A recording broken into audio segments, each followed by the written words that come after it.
Garrett Jr., an aspiring rapper's appeal from a criminal conviction in Tennessee. And I'm sure Professor Sykes will be sharing more about that with us today. He holds a JD from NYU School of Law, where he was the Root Tilden Kern Scholar for Public Interest Law, and he has a Master of Public Affairs degree from Princeton School of Public and International Affairs. So thank you, Professor Sykes, for joining us today. And particularly since you are joining from class, I'm going to continue to call you Professor Sykes. Before we get started, I also want to introduce, well, you just met Warrington Seabree, but Warrington Seabree and Kimberly Chaffee. I call my students by their last name, so I'm going to Seabree and Chaffee are joining us today as two senior staff editors for the Howard Human Civil Rights Law Review. They're joining us because, as Seabree mentioned, he wrote his note on this rap on trial issue entitled "You Might Have to Lie to Kick It." And Kim Chaffee is joining us because she is a student lawyer in the Criminal Justice Clinic working on the Culture Not Evidence campaign, which she'll be sharing more with us about. So thank you all for joining us today, and we're going to go ahead and get started. To kick it off, let's just acknowledge that music is speech and rap is music, right? Music is speech. It's subject to all of the protections that go along with every other type of speech.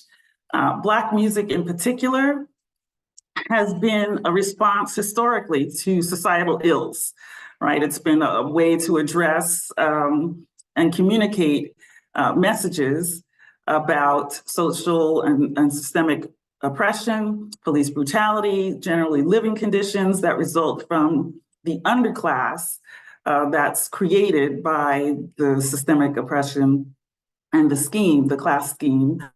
And also to convey messages for empowerment, right? So that's our starting point, that music is speech, and so rap is speech. And this is a First Amendment issue. And I also want to acknowledge that early rap, in particular conscious rap, was influenced to a large extent by both, or either or, the Black Power movement, and in particular, the Black Panther movement and ideology, and also messaging from the 5% Nation of Islam, which brings us or ties us back to the earlier panel regarding banned books in prisons, where one of the panelists was speaking about the fear or the threat that arose when one of the imprisoned persons was trying to organize the lost and found of the Nation of Islam. And then he was put in isolation for, it's not an exact quote, but for being solely responsible for organizing a group that posed a threat, right? They hadn't done anything. It was just simply the association that posed the threat, supposedly, to the safety of the prison itself. And so when we're considering this issue, we have to keep in mind the messaging that's being chilled, right? The message that's being chilled and the people who are being chilled from expressing and exercising their freedom of speech right. So to get everybody on the same page, Professor Sykes, let's start by explaining this rap on trial concept. I don't want to assume that everyone is familiar with that. So what does that mean? And what are we talking about in terms of the breadth of this problem? Thanks so much, Professor Chisolm. Apologies for my voice, and thanks for the warm welcome to my students who are here with me as well. So what are we talking about when we talk about rap on trial? We're talking about the use of rap lyrics, either written or performed, recorded, as evidence in criminal trials. And this is something that was documented by a couple of academics, Eric Nielsen and Andrea Dennis, in the seminal book, Rap on Trial, which I assigned to my students. And in this book, what they really, initially with a journal article by Professor Dennis, and then in the book, they trace this sort of explosion that they were able to track, and they acknowledge that theirs is an undercount. But the use of rap music as criminal evidence is a practice that they were able to document in hundreds of cases. And by all accounts, it's now happening in thousands of cases. And the vast majority of these cases are far under the radar. There are some high profile examples. Right now, Gunna and Young Thug are on trial, and that's a very high profile example. There have been other high profile examples. And even going back to earlier eras, I assigned my students a reading about 2 Live Crew and their obscenity trial. So this is not necessarily a totally new phenomenon for rap music to be used against people, but it is a growing trend. And I think one thing that is new is the fact that anybody, nearly anybody, can record a song and upload it onto YouTube, where prosecutors can find it without a search warrant or any other barriers. And so what I understand that prosecutors are doing as a normal course of practice is looking on, anytime they have a case, they look on YouTube, see if they can come up with anything. And quite often they can find videos of young Black and brown men rapping in boastful ways about a criminal alter ego that is now being portrayed as their real life and used against them at trial. So it's a practice that was documented by others, and lots of work is going on. I know, Kimberly, in your clinic, there's lots of different organizations who are doing lots of work on this. And I'm quick to point out, I've only actually written one brief on it. I'm happy to talk about that case. I actually have an update on that case, but I don't want to overstate my work in the area. I appreciate that. However, you are a First Amendment expert, so we'll take that. Music and First Amendment, or even entertainment and First Amendment, have been intersecting for decades, right? And this idea of censorship, if you will, has been around for a long time, and it's not just particular to rap, right? So if we go all the way back to like 1948, for example, Memphis police reportedly seized and destroyed obscene records. Obscenity was big back then, right? Seized obscene records from local stores and destroyed them. An Alabama radio station in 1955 refused to play R&B. And then the next year, Nat King Cole, who is the epitome of respectability, right? He was attacked on stage by a group of white men in Alabama, and there was a mob waiting to, the plan was to kill him, reportedly, because it was thought that he was facilitating white acceptance, especially young white acceptance of integration, right? And so there's a social censoring, there's a government censoring, sometimes not related to the content of the music in terms of its racial identity, right? We had an instrumental song in 1958 called Rumble, instrumental, mind you, called Rumble, 1958. It was barred from radio stations in progressive New York and Boston, among other places, for fear that it would incite gang violence, right? And so this reaction to fear about anticipated results stemming from the messaging, we can see that across the panels, one with the prison panel and then here, but it's something that's been the case throughout the music industry for sure. The Rolling Stones were banned from the radio, their song I Can't Get No Satisfaction in 1965. The Beatles were banned in 1966 because of a statement that John Lennon said, that they were basically more popular than Jesus. And so there's been equal opportunity censorship in the context of music. I could go on, but the question I'll ask is, since there is this history of censorship of music, what is it about what's happening now that makes this First Amendment right violation concerning rap music different? And what are the overarching concerns when we talk about rap on trial? Thanks for that context. Those are some examples that I actually didn't know. But I think, as I said, I think what's new and what's different now is YouTube, quite honestly. And I'm not going to attempt, since I already have my class and a symposium, I'm not going to also attempt to share my screen. But I do want to tell you a little bit about a particular case that I think will illustrate this. So you mentioned the case of Christopher Bassett, and it's actually quite fitting. So yesterday was actually in Nashville, Xavier Dobson Day. And Xavier Dobson was actually the victim of a murder. He was killed jumping in front of bullets to save his friends. And so the community in Nashville was understandably, this was in 2015, and the community was devastated and calling for justice. And they brought in a handful of young Black men as suspects, and claimed that, and initial police reports claimed that the shooting was gang related. That was their theory, even though the victim was not in a gang. So these 4 individuals were tried, and at trial, one of the pieces of evidence that was put forward was a music video from a music group called LIE Gang. Loyalty is everything, I believe it stands for. And Mr. Bassett, as well as other co-defendants, can be seen in a music video, making hand gestures, rapping along to the music.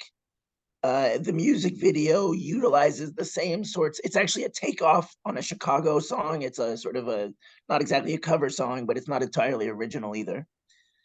And they, rap about what a lot of trap music is about, criminal activity, violence, but also has reflective moments about how hard it is to lose friends and to what it means to live in a violent environment. And so it's not just boastful, it's also reflective. And this evidence was used at the trial to show these young men in a negative light. And we can come back to this, but this is, as his attorneys argued, a violation of evidentiary rules, because it's introducing evidence that is prejudicial without having probative value. And we wrote an amicus brief, the ACLU of Tennessee and the ACLU National Office, where I work, wrote an amicus brief in the appeal arguing that in addition to these evidentiary concerns, there is a First Amendment concern as well. And we root the sort of applicable First Amendment test in a case called Dawson v. Delaware. And the test is basically where speech is protected by the First Amendment, it must be relevant to an issue before the court for it to be presented. It's inadmissible if it's irrelevant to any particular issue before the court. Again, that sounds awfully close to probative and prejudicial, but we think that what the Supreme Court recognized in Dawson v. Delaware is that First Amendment protected speech has special value and deserves special consideration in the evidentiary realm. That's not to say it can never be used. First Amendment protected speech can never be used. Obviously, it can be used if it is directly relevant to an issue that's before the court. And just as sort of background, since this is a law school audience, I'll just mention that Dawson v. Delaware, which we were just talking about in class, is an interesting case for sort of why the First Amendment plays an interesting role here. We're talking about a racial justice issue and a free speech issue in the use of rap lyrics on trial. Dawson v. Delaware was about an Aryan Brotherhood member. And what the court found was that he had been convicted of killing another white person, and there was no allegation before the court that his racism or his participation in the Aryan Brotherhood had anything to do with the crimes that he was being charged with or had actually already been convicted of. And therefore, they were found to be irrelevant, right? His protected speech, that is his membership in this racist organization, his tattoos, those sorts of things, were inadmissible because it was not a racially charged event that he was charged with. right? It was a white on white crime, so to speak. And so the Supreme Court created this rule saying that First Amendment protected speech deserves special consideration. And it's that precedent that we use to argue that when looking at protected evidence, including rap music, as you said, which should be indisputably protected by the First Amendment, but you will hear prosecutors pretend as if rap music is just, confession in verse, to completely autobiographical, journalistic portrayal of real life. And so that type of misperception is what we're trying to overcome. And I think the First Amendment is a useful tool in that, though I have to say it's a qualified, the utility is qualified. The utility of the First Amendment as a defense or as a challenge to the admissibility is qualified. Is that okay? And I'll say why. And it's because, as I've learned this morning, Christopher Bassett's post-conviction relief request was denied. Mm.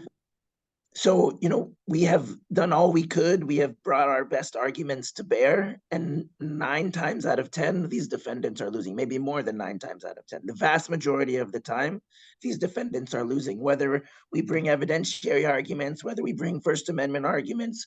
It's not to say that the First Amendment is some sort of unlock key that is going to really, end the mass incarceration crisis. But we do think that it's important, and there are some victories that are starting to pop up around the country too, as we develop our counter arguments and our ways of showing judges why this is improper. The clinics at different law schools, as well as public defenders across the country, are getting some victories, but the vast majority of defendants are having this evidence used against them.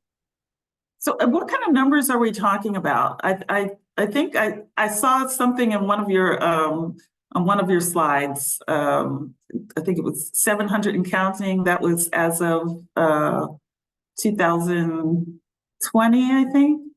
Does that ring a bell?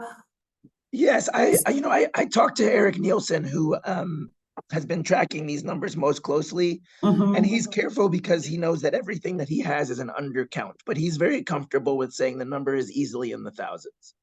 Okay, easily. And you did mention that. And he also has evidence that it's growing over time, but he will admit that because criminal trials are so hard to track, mm-hmm. because they're happening at such a local level, because there's so many of them, it's very, very hard to have any sort of really hard data to represent it. We can only hint at how big the problem is rather than actually have a very clear count of exactly how many. Absolutely. And you have to think that for everyone that you're able to identify, you're missing many, many, many more. And then this is not only a problem that is connected to people of notoriety. So like Christopher Bassett, he was an aspiring rapper, right? You mentioned the ability of, people to just upload things on YouTube or otherwise. It doesn't have to be YouTube. It can be any of the social media platforms and get their material out there. And once it's out there, it's traveling widely. So let's talk a little bit about the probative versus prejudicial value of lyrics, because some would argue, oh man, her name is going to escape me, but the prosecutor in Atlanta, and I just lost her name, said if you're bold enough to confess in a song, that she's going to use it, right? And so and she's a Black woman, right? So this is not strictly white versus Black issue, although Black artists are being disproportionately impacted, right? How do you address the question of probative value versus prejudicial value when there are lyrics that talk about crimes that sound similar or along the line of what the person is being convicted of? I think it's a great question. I think, it's very rare, but I have heard of it happening, and it is possible for this sort of confession in verse to happen, right? So there's no categorical rule that says just because you rap it, it's inadmissible, right? It's possible that someone has been foolhardy enough to think that it was a good idea to rap literally about an actual crime and then upload it. It could happen. I think it has happened. But the vast majority of the time, if you look at Mr. Bassett's case, they didn't mention any, the video came out months before. It was not a confession. It could not have been. It came out months before. And it wasn't a plan either. They didn't mention Dobson. They didn't mention the crime in particular. They didn't mention any specifics at all. So as much as we might be able to imagine a hypothetical whereby some rap lyrics can and should be admitted, therefore there is no categorical rule, that is not what we're seeing in general. We talked a little bit about sort of if it's more prejudicial than probative, as it was in Bassett's case, as it is in many of these cases, then why is it getting in past the evidentiary rules? And as we were discussing earlier, I mean, the part of the problem is that the evidentiary rules themselves are deeply broken. And the balance is so tipped in the prosecutor's favor that this probative versus prejudicial is no longer really carrying much weight and is not doing enough work on behalf of defendants. And so one way of thinking about the First Amendment arguments is trying to see if that wall will hold a little bit longer than the evidentiary ones have. But we're under no delusions. Like, we're in a deeply flawed system with deeply flawed, assumptions baked deep into the system. And this is one small issue that we can hopefully alleviate with a little bit of advocacy, but so far it's been difficult. But we're trying to sort of stem the pervasive impact of this trend, but it's only as an effort to sort of backstop what should be protections that should be there already. Okay. So let's explore the prejudicial problem for a moment. And Siba, you've done some research in connection with your note on this point, right? Can you talk about some of the empirical data studies that you found and share with us what those studies were and what the results showed? Yeah, definitely. And I completely agree with Professor Sykes. And I think when we look at the rules of evidence, we have to recognize that another issue with the rules of evidence is that they're colorblind. And we know that rap is a genre of music that is inextricably tied to race. And the studies show that there's implicit bias that people associate with rap lyrics into Black people. And so one of the first studies that looked at these stereotypes was conducted in 1996 by Carrie Fried in her article entitled Bad for Rap, Bias and Reactions to Music Lyrics. And she conducted an experiment, and they actually did not even use rap lyrics. They used an American folk song called Bad Man's Blunder by the Kingston Trio, which is an American folk band, and Cop Killer by Body Count, which is a heavy metal band. And a lot of folks don't know this, and I didn't even know this, but Ice-T, who was popularly known as a rapper, was the lead singer of the band.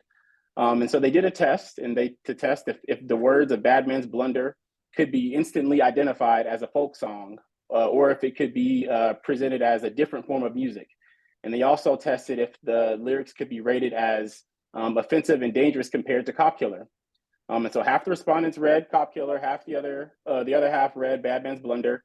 And they gave respondents a packet with the lyrics, and they described the song in the same way as either rap, country, or folk. And then they showed them a picture of two identical singers, one white and one Black, and they were asked to rate how offensive the lyrics were. And what they found is that both songs were identified by the vast majority of respondents by just reading the lyrics. They were identified as rap. Bad Man's Blunder and Cop Killer, over 80% of the respondents identified it as a rap song.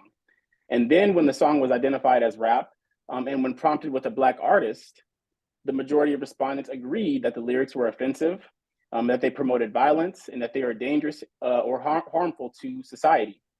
And this is really important because then 20 years later, scholars Adam Dunbar and Charles Kubrin, in an article titled Imagining Violent Criminal, an Experimental Investigation of Music Stereotypes in character judgments, they conducted the exact same study that Fry conducted in 1996 and 2018, and they replicated this study.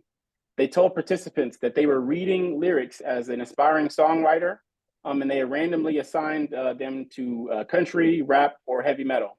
And then they had a white artist, a black artist, and a control group that was asked to identify the perceived race of the artist, and they all read, again, Bad Man's Blunder by the Kingston Trio. And what they found was that when the lyrics were described as rap, the respondents were more likely to assume that the songwriter was a member of a gang. And interestingly, younger participants were also less affected by the genre than some of the older respondents, who evaluated the rap as having significantly worse character as country or heavy metal. And I think that's an important finding, because when we think about the generations, that could be something that's really impactful for something like jury selection. And then you have, and then on top of that, you know, respondents who were not primed with race, they were more likely to perceive the rap lyrics that the artist was Black, and they imagined the Black songwriter to have bad character, and they were more likely to have a criminal propensity. And so when the lyrics were identified as violent rap, respondents associated them with crime and violence more than those who write violent lyrics labeled as different genres. And as you mentioned, Professor Chisolm, there's been, you know, censorship of other you know, genres of music, but when looking at rap and heavy metal, they saw that both have been censored and criticized for violence, but the study still found that rap was more likely to be viewed as threatening, and the artist was potentially a criminal suspect. And so I think that when we're looking at the rules of evidence, that we recognize that they try to look at them neutrally under the law, but this empirical evidence clearly shows that through time, rap lyrics elicit more negative character evidence about an artist than any other genre. And so, you know, this you know, begs the question of why rap is being treated differently. Well, that's astounding, that there would be this association and an entwinement, if you will, of violent lyrics with rap, even when it's not rap. And then that it goes so far as to paint the picture of what the person has the propensity for, which essentially is saying that rap is being treated as literal.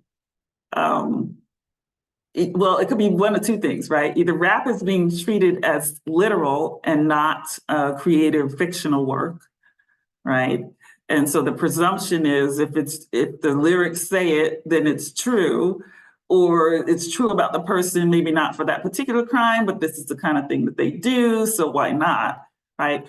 Or there's a presumption that if it's rap, the creator is Black, and we're talking usually about Black males, right? And not saying that there aren't Black female rappers, I know that there are, but we're talking about, for the cases that we've seen, Black males. And so if it's rap, that leads you to Black male, which takes you to must be violent, which takes us all the way back to the hypersexual or violent Black man trope that, you know, was being pushed way back in the 1800s, right? This is a trope that has persisted through time. And so the question then is, if it's either of those things, you know, what do you do when the evidence, you know, comes in? Or how can we escalate the arguments about why the evidence should not come in, more importantly? Is this one for me? I'll take the first crack as long as my voice holds up. But I think maybe this is a good way of talking about some of the proposed fixes, right? So we understand that it's a problem. We understand who it's impacting. We understand that it's complicated. Now the question is, what, if anything, can be done? Because zealous advocacy by defense attorneys works sometimes, but not usually. Amicus briefs from the ACLU so far haven't done the trick. So there have been a lot of efforts to look at legislative fixes, both at the state level and at the federal level. So there have been bills introduced in several states. There's one that's been languishing in New York for quite some time. The only one that's passed is in California, but there's Mhm. also a draft federal bill that's at least bumping around. I don't know if it's been formally introduced or not. But just sort of zeroing in on the California law, what it essentially says is I'm not going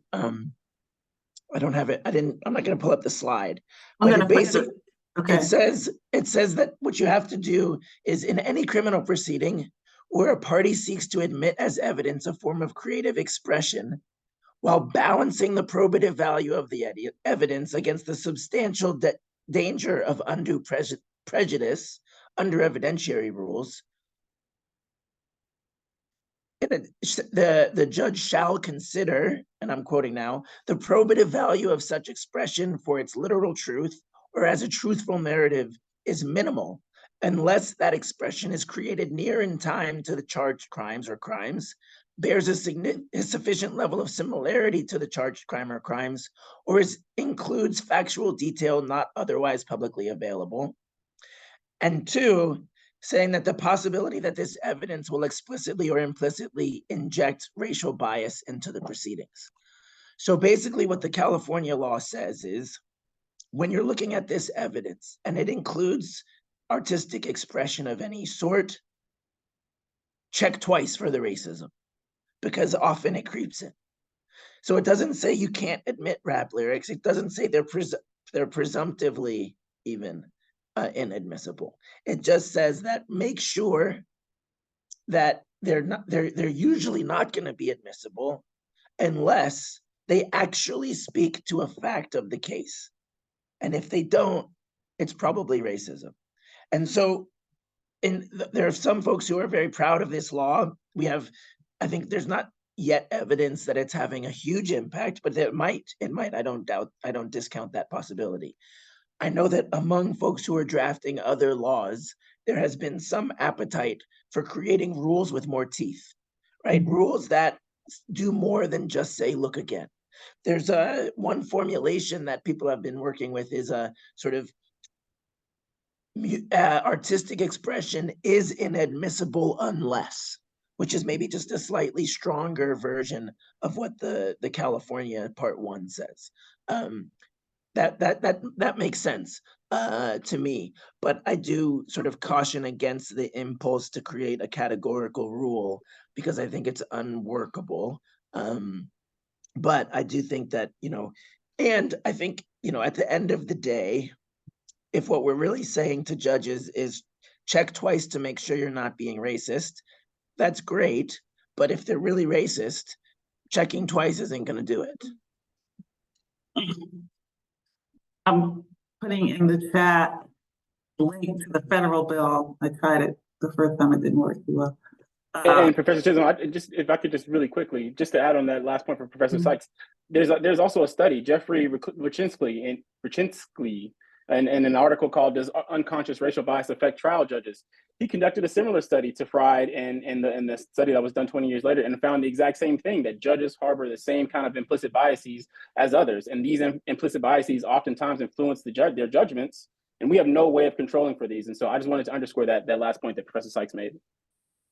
Yeah, I know, much appreciated. I was just trying to share, I don't have the link for the California thing, but I do have the link for the proposed bill, the federal bill, right? It was proposed in 2022 and again in 2023.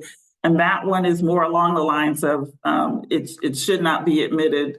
And then if it is, here are the hurdles that you have to jump over. So I think the federal bill has more teeth. In terms of showing the proximity of the lyrics to, the nexus of the lyrics to the crime for which the person is charged, right? So if the federal bill gets through, then I imagine that states would just model their bills after the federal bill, which is a bit stronger. So the problem as I see it is, the judges have discretion when they're doing the weighing of the probative value versus the prejudicial value. And if they, inherently think that, well, it's likely true, so it has more probative value than prejudicial value, then that weighing is a false gatekeeper. So Chafi, the case that you were working on is in California, correct?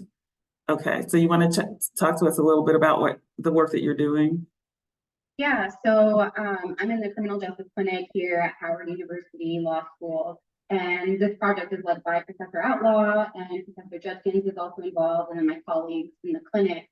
And we have been working with an attorney in California who has a client who was convicted of a crime, and during the trial, rap lyrics were used that the client had written. And so the client in jail has already been convicted. But now with the RAP Act having been passed, that's given them an opportunity to bring this motion, not just with the RAP Act, but also California has this other law called the Racial Justice Act. So using these two laws, they're bringing this motion to try to get the client a new trial, to basically say that he deserves a new trial because these records were used unduly. They were unduly prejudicial. There was racial discrimination involved in the trial. So the client should receive a new trial. And I think that because there is actually a law in California that discusses rap lyrics being used in racially biased manner, that the legislature has admitted to that, and this law basically concedes that. I think that makes the argument more persuasive. I think a lot of other people have lost on this argument, as Professor Sykes was saying, because no one's really saying that out loud, like at least the Congress or legislatures or judges and their opinions. And so I think that the RAP Act allows this argument to be a little more persuasive because the legislature has already decided this. They've conceded that it is racially discriminatory and unduly prejudicial.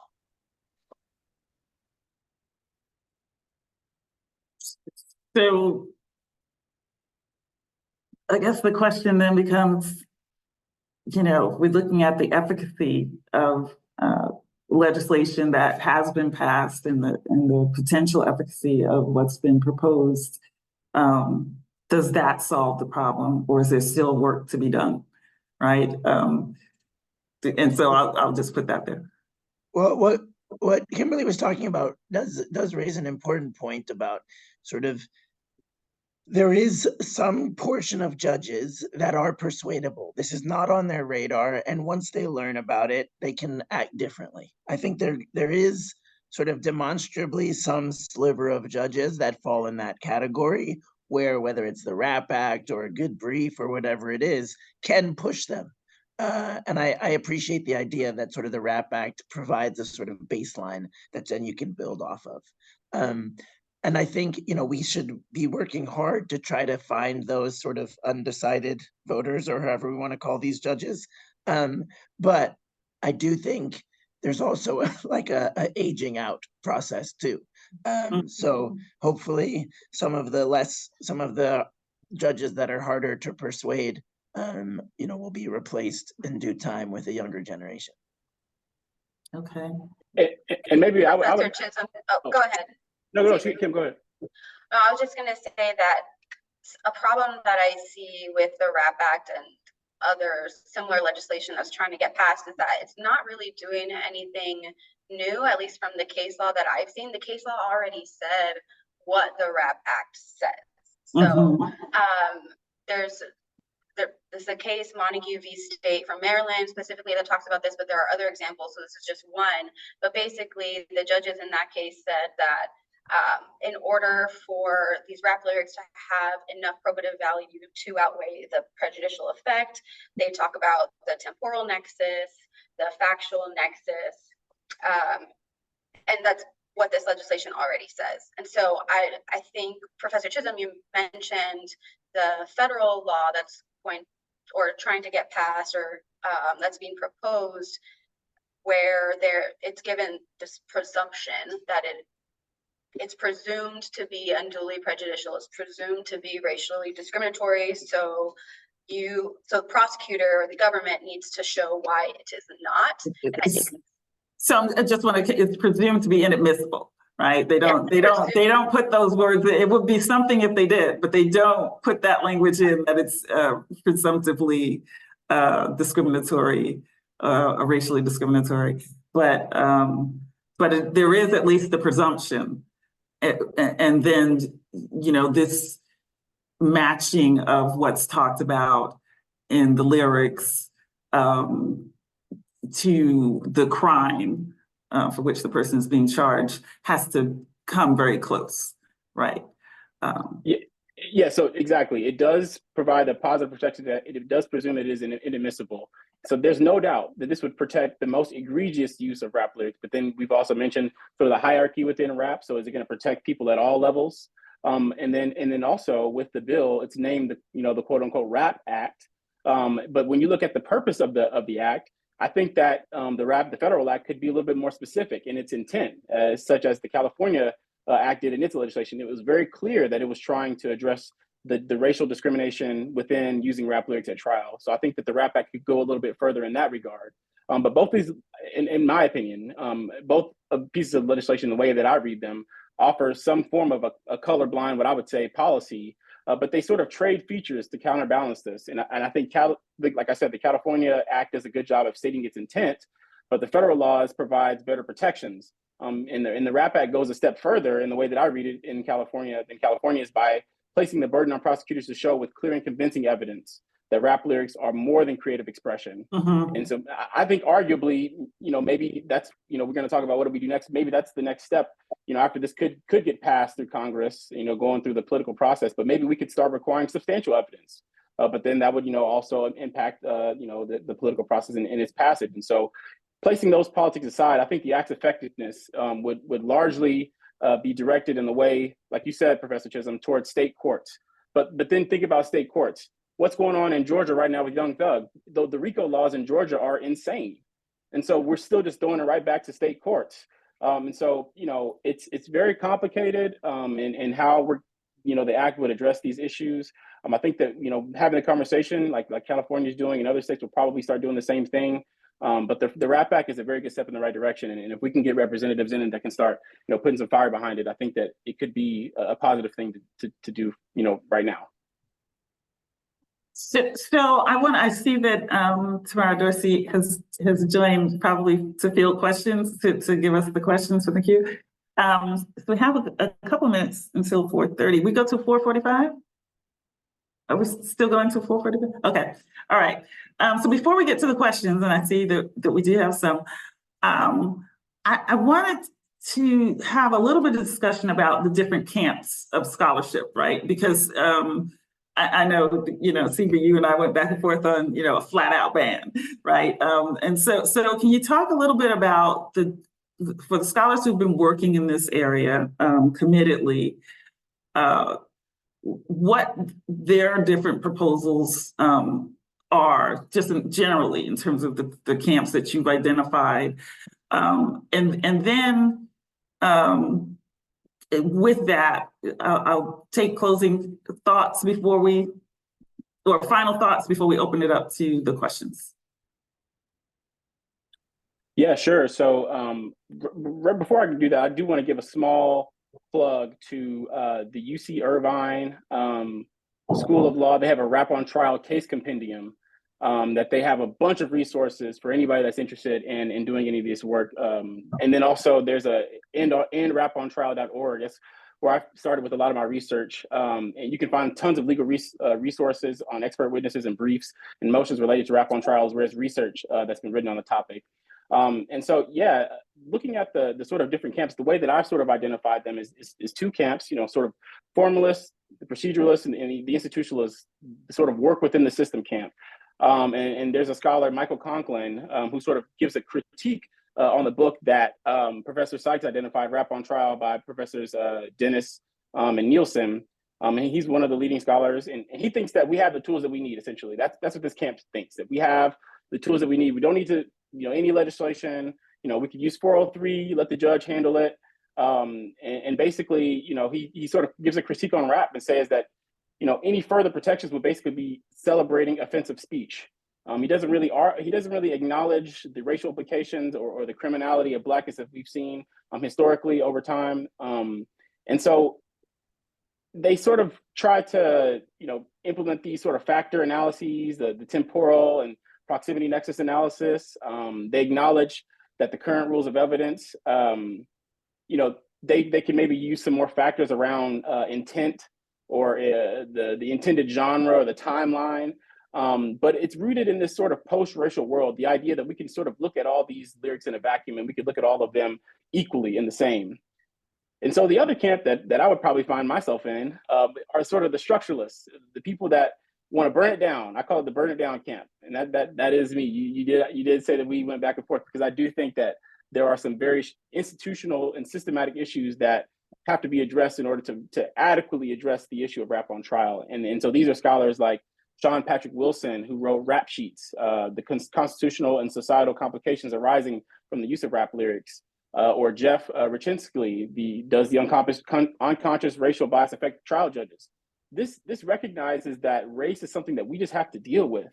That race is inextricably tied to rap lyrics, and we cannot continue to ignore or act like, when a criminal defendant or a rapper is sitting in a courtroom and they identify them as a rapper, that all of the assumptions that are carried with rappers are then applied to that person, whether they are innocent or not, or guilty or not. And so this camp seeks to confront race and address it. And unfortunately, it doesn't give the trust in society to take care of this issue. And it says that we're going to have some very special protections because rap is just a genre that is complex and complicated and different, I think, than a lot of other genres. And so, this is sort of the camp that would sort of push for an all-out ban or a very, very strong presumption against using rap at trial. And I'm curious to see what Professor Sykes thinks. I'm sorry. So what makes rap so complex? Well, I think that I'm asking. I know what you're going to say, but I'm asking. Yeah. I think so. The way that I rooted this in my paper, I go with a framework, performance study. This is the sort of conceptual framework that I ground my paper, and it sort of hints at what you were sort of talking about earlier. And there's plenty of scholarship that associates Blackness and criminality. You can think about Michelle Alexander, New Jim Crow, Khalil Muhammad, The Condemnation of Blackness, or even Stand from the Beginning by Ibram Kendi. And I think that when I think about the ways in which the Black body has been used to criminalize and has been used as a vehicle to perpetuate systemic racial categorization, putting Black people at the bottom, there's a professor that comes to mind. His name is Brian Keith Alexander. In his book, The Performative Sustainability of Race, he says that social meaning is made palpable not just in the materiality of bodies or the historicity and social recognition of raced Black bodies, but in the expectedness of who and what those bodies do, constructions of racial performance or performatives. So I rooted my paper in this framework of performance studies because of this racial lens that I think that it is required for us to address rap on trial. And I think that performance studies, it allows us to address this issue of race and sort of being a rapper and rapping and sort of how society expects rappers to behave in real life. And so I think this is particularly relevant for rappers whose lyrics are used at trial as autobiography, while also battling the performance expectations of Blackness by white audiences. And we have to remember, 80% of people that listen to rap music are white. So what is fascinating is that the idea that at the same time a rapper presents their rap persona, which they may draw on reality, audiences also project their expectation that the performer presents what the viewer imagined while in private. And then the issue becomes, how do we control this? How do we limit what private assumptions can be made about rap if these lyrics are admissible in the courtroom? And I don't think we can.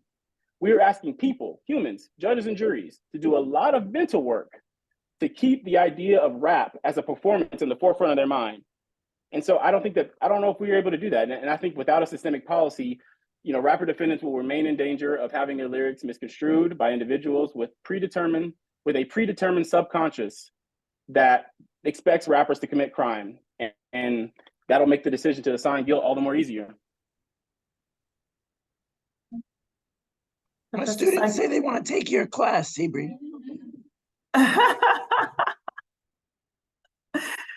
Well, they should one day. I'm interested in your thoughts, Professor Sykes, if you have any thoughts on this.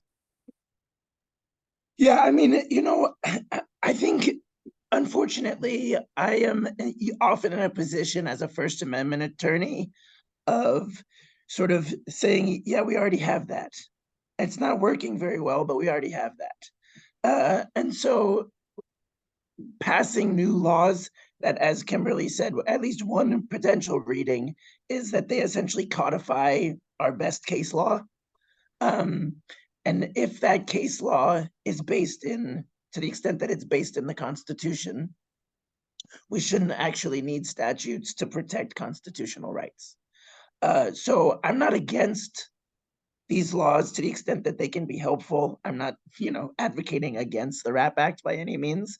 I do think that we should continue our work despite the fact that we have not been super successful in early rounds, because I do see signs of hope. And I do think awareness can make a difference. I think, like the example that I use is actually my brother-in-law is a public defender in San Francisco. And that case that he won an acquittal in was actually before the RAP Act passed. So it is possible to have these wins even in the absence of these laws. But I also believe what Kimberly said, which is that these laws definitely help in the course of a trial. So I'm supportive of these efforts, but also generally wary of statutes that try to do what the First Amendment should already be doing. I'll just say one more. Well, go ahead. Well, we can go to more questions. I know there's a lot. Let's get some of these questions. Hi, so thank you everyone for speaking today. Thank you, Professor Chisolm and Professor Sykes, along with Wharton and Kim. My name is Tamara Dorsey. I'm a 2L staff editor on HCR and a part of the Ferguson Week Committee. So we're gonna try to get through as many questions as we can. So one that kind of sticks out is, from an ethical standpoint, should artists be held accountable for the messages conveyed in their lyrics? Such as, what is the line between artistic expression and, say, incitement or fighting words, and that being prohibited against the First Amendment? Can I take this one? Sure. So it's a great question. One of my class, I assigned Dawson v. Delaware. I assigned the Bassett brief. I assigned a reading from Rap on Trial, and then I also assigned an article by Kim Crenshaw about misogyny and obscenity trials of Two Live Crew. And what Professor Crenshaw says, and I think it speaks to this, is about, speaking to her under her framework of intersectionality, as a Black woman, as a Black person, she views the persecution of rap artists through that lens, as most Black folks do, right? As a example of the state's anti-Blackness. And as a woman, she's deeply offended by the lyrics in Two Live Crew's music and doesn't feel any propensity to defend the content of their speech. And so I think it's important to have that dialogue around the impact of words. I'm a free speech attorney because I think they're powerful. And I think what we can talk about in terms of accountability as a community versus criminal evidence, right? I think we can talk about what is good speech, what is positive speech, what is helpful speech. But as a First Amendment attorney, what we're trying to police is the government's authority to use people's speech against them or to punish them for their speech. And so that is what I think is the distinction. It's not to discount the valid critiques of the content of the speech, but what we're talking about is a slightly different concern. And what Crenshaw says is you can hold both those ideas at the same time. You can criticize the speech, and you can also accept that it needs to be protected for all sorts of other important reasons. Categories of unprotected speech within the First Amendment doctrine in the United States are narrow. Not all speech is protected. There are, as the questioner knows, categories of unprotected speech. Obscenity is one we've already mentioned. Fighting words is one that has come up in a couple of questions. Incitement is another one that I've also written about. And in all of these cases, these words might seem relatively broad, but as legal principles, they're quite narrow. In order to prove incitement, for example, you have to show that to hold somebody responsible for their speech that caused another person to act, we want to be very careful about that, right? Like we don't actually want to hold speakers accountable for somebody else's action unless the speech was objectively likely to result in the unlawful activity, it was intended to do so, and the unlawful activity was imminent. So it's a three-part test. Just like Dawson v. Delaware, it's established in a case about white supremacists, but it's a standard that we use to protect everybody's rights. So incitement seems like it might be an avenue to try to tamp down on speech we don't like, but incitement within our legal system is quite narrowly defined. Same with fighting words. There's actually very few fighting words cases because it's such a narrow category. What fighting words means is there are certain kinds of words or expression that are inherently likely to make somebody want to punch you in the face. Right? So it's like so objectively likely to make the other person punch you in the face that you're not allowed to say it. Right? And so it's a pretty high bar. It's not just you're going to offend them. It's not just that you're going to make them cry. It's not just that you're going to make them hate you forever. It's that they will be uncontrollably driven to punch you in the face.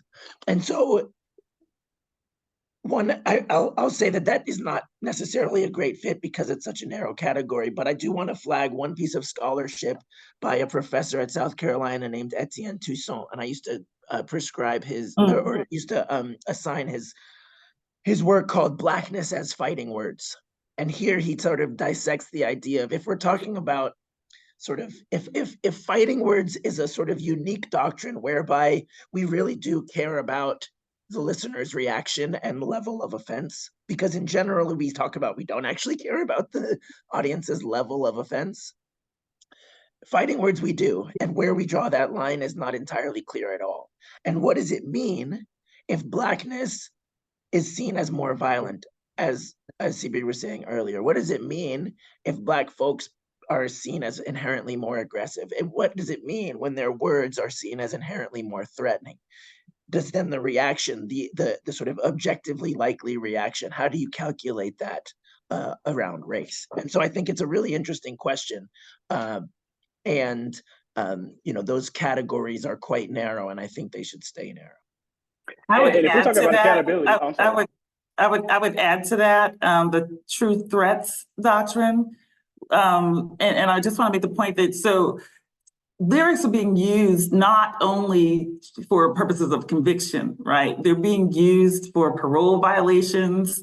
Part of your parole conditions is that you don't associate with gangs or engage in gang activities. And this is the case from 1998 and in California. And the state board of prison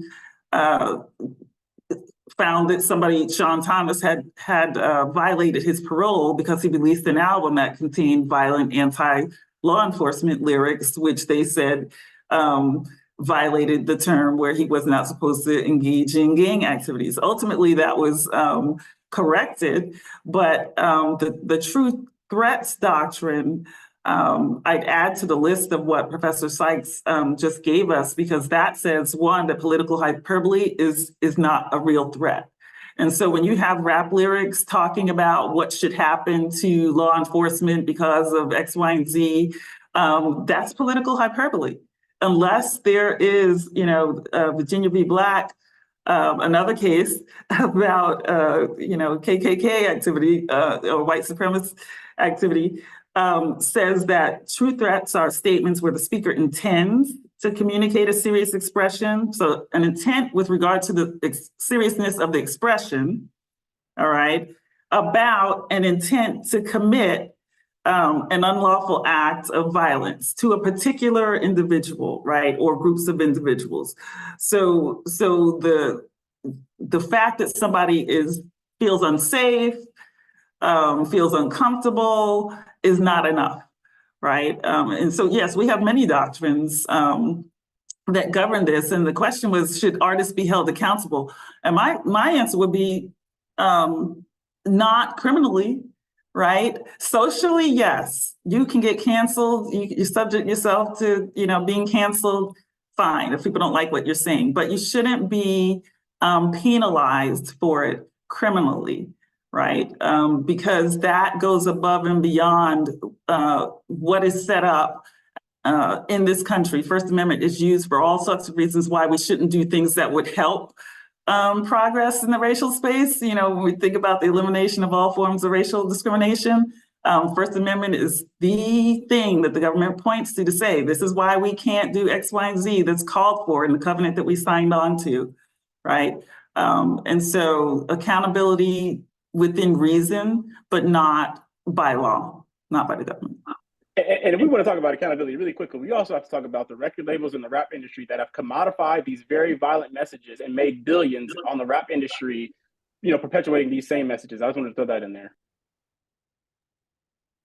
Which, by the way, they're behind, they support the Rap Act. The music industry does support the Rap Act. Thank you all for being so fired up about this topic. As a Black woman that's also very passionate about rap and hip hop, I really love this discussion. All right, so our next question will be our last question, given our time. What role do you all feel like this censorship in music is actually playing today? Is it for public safety, or is it really just a remnant of slavery to limit the speech and art of Black culture? That's a loaded one. In 20 seconds or less. You want to go ahead, Professor Sykes? You want to? I'll yield to you. Just quickly, I mean, I think it is definitely another symptom of sort of the deep racism that's baked into our criminal legal system. So it is not the one, if we fix this, we still have a lot of other problems, but I think it's part and parcel of the same problem that we see in so many different ways. And so in that way, yes, it is a part of this larger legacy, but it has some unique contours and needs its own solutions, I think. And I think that it has, it's a multifaceted issue, right? So rap has been a way for people that you never would have thought would, you know, get out of a particular neighborhood to get out. That's why you have so many people trying to use it. And so if we look at rap as a vehicle to rise out of the class where, you know, the dominant society would want us to stay, this is a reason to chill that speech, right? Another reason to chill the speech is because when you do build a following, the following is not only Black, it's white youth, it's people of color, it's global. And if these creators can find an audience to listen and then they start shifting their message, right? Just like rap was used to was it rock the vote a while back, right? The influence that these particular performers can have and the things they might be able to persuade people to do using that influence, I think underlying all of this is some of that concern, right? So it circles back to the threat, and it's a threat to the status quo. Well, thank you again. Sorry for that. Thank you again for your time, all panelists in Warrington and Kim. I'm now going to formally pass it over to this year's editor-in-chief for HCR, Xavier Ritchie. Thank you. Thank you. Thank you, Tamara. Thank you, Tamara. Good afternoon, symposium attendees and facilitators.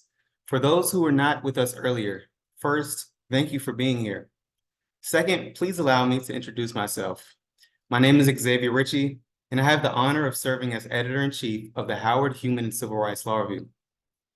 Now, we would like to express gratitude to those who made this symposium possible.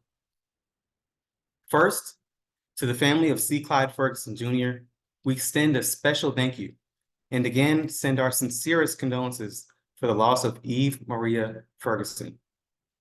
The Howard Human and Civil Rights Law Review is privileged to annually host this symposium in honor of C. Clyde Ferguson Jr. Second, a wholehearted thank you to Dean Lisa A. Crooms-Robinson for your unwavering support for our publication generally and for moderating one of our panels today. Next, please join me in thanking our esteemed panelists, Sonia Kumar, Professor Moira Marquise, Professor E. Christy Cunningham, Professor Randall Horton, Orlando Johnson Jr., Dean Lisa A. Crooms Robinson, Professor Brent Purnell, Professor Brittany Cooper, Professor Tuneen Chisolm, Professor Emerson Sykes, Kim Chaffee, Warrington Seabury, and our keynote speaker, Professor Gloria J. Brown Marshall. We are grateful for your keen perspective on timely issues and hope you continue your urgent work. Our communities depend on this. And to that end, I hope all attendees hold firmly to what they learned today. Although individually, we can only control so much in this world, together, we can uphold our duty to make society better than how we found it. Brick by brick, we can fulfill C. Clyde Ferguson Jr.'s vision of recognizing dignity in every human. In addition, we would like to recognize our beloved advisors, Professor Jesse Bawa, Professor Tuneen Chisolm, Professor Darren Johnson, and our alum advisor, Hayden Smith. From conducting the groundwork alongside us in preparation for this symposium to providing seamless guidance, allowing our publication to grow and prosper. Without your advocacy, leadership, and care, the Howard Human and Civil Rights Law Review would not be the same. Not a second goes by when we are not grateful for having you as our advisors. On behalf of all the editors, we thank you. To our kind-hearted staff, especially LaShawn Reeder and Frank King, our success is the product of your selflessness. Whenever we ran into an issue, we reached out and you solved it. Thank you. We are also grateful for our sponsors, Finnegan, Henderson, Fairbow, Garrett, and Dunner, LLP, and Latham and Watkins, LLP. Without your partnership, our Ferguson Week programs would not have been possible. To the Howard University Zoom department, thank you for spearheading the logistics of this program. Our symposium would not have been successful without you. To my team, the Howard Human and Civil Rights Law Review, without your diligence, this would not have happened. Everyone played a part, and as a unit, we continued the legacy of C. Clyde Ferguson Jr. Thank you especially to symposium committee members Sierra Charles, Tamara Dorsey, Emmanuel Mamo, Jasmine Marchbanks Owens, Nate Robinson, and Samuel Rhymes. Lastly, it would be largely unjust not to thank Bisi Agumefon for the mastermind behind this year's symposium. As Ferguson Symposium Chair, Bisi invested countless hours, days, weeks, and months into ensuring success. She succeeded. Thank you, Bisi, for your creativity, sincerity, and dedication. Your unwillingness to let up paid off. Without delay, I will now hand it over to Bisi for further remarks. Thank you. Thank you, X, for those kind words. As we close out today's symposium, I wanted to give a final thank you to all the speakers today, the Ferguson Committee, the Ferguson family, and a special thank you to LaShawn Reeder. The Howard Human and Civil Rights Law Review hopes this event has had a lasting impression on your views of expression and their intersection with law and liberty. Thank you and have a great rest of your day.